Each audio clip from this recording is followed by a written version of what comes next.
নমস্কাৰ বন্ধু বান্ধৱীসকল, মোৰ এটা নতুন ভিডিঅ'লৈ আপোনালোকক পুনৰবাৰ স্বাগতম জনাইছোঁ। ৰংচালত সম্প্ৰচাৰিত হৈ থকা অদম্য যাত্ৰা ধাৰাবাহিকখনৰ আজিৰ খণ্ডটি চাবলৈ বহুত বেছি ইণ্টাৰেষ্টিং হ'বলৈ গৈ আছে। যদিহে আপোনালোকে অদম্য যাত্ৰা ধাৰাবাহিকখন চাই ভাল পায়, তেনেহ'লে ভিডিঅ'টোত এটা লাইক কৰি আমাৰ চেনেলটো ছাবস্ক্ৰাইব কৰি ল'ব। এনেকুৱা ধৰণৰ আপডেট মোক পাই থাকিবলৈ। অদম্য যাত্ৰা ধাৰাবাহিকখনৰ যোৱাটি খণ্ডত দেখিবলৈ পাইছিলে বন্তিৰ দেউতাকে বন্তিৰ মাকক মই বন্তিৰ বাবে ভাল ল'ৰা এজন চাইছোঁ বুলি বন্তিৰ মাকৰ আগত কৈছিলে, আৰু তেতিয়া বন্তিৰ মাকে কোন ল'ৰা বুলি দেউতাকক সুধিছিলে, আৰু তেতিয়া দেউতাকে মই ৰাহুল নামৰ ল'ৰাজনক চাইছোঁ বুলি বন্তিৰ মাকৰ আগত কোৱাত বন্তিৰ মাকে ৰাহুল নামৰ ল'ৰাজনৰ লগত জানো আমাৰ বন্তি সুখী হ'ব পাৰিব বুলি দেউতাকক সুধিছিলে।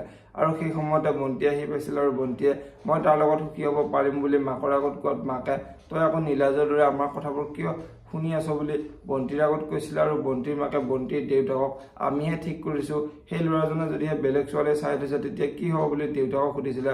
আৰু তেতিয়া বন্তিয়ে মই অনুক সুধিছিলোঁ, তাৰ কোনো ভাল পোৱা নাই বুলি মাকৰ আগত কোৱা দেখিবলৈ পাইছিলে।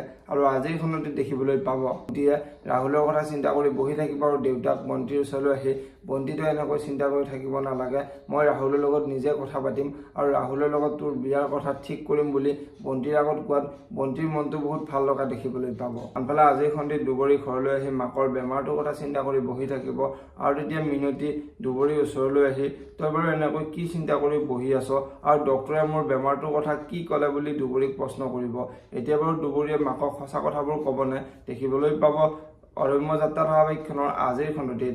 যদিহে আপোনালোকে অদম্য যাত্ৰা ধাৰাবাহিকখন চাই ভাল পায়, তেনেহ'লে ভিডিঅ'টোত এটা লাইক কৰি আমাৰ চেনেলটো ছাবস্ক্ৰাইব কৰি ল'ব। এনেকুৱা ধৰণৰ আপডেট মোক পাই থাকিবলৈ ধন্যবাদ।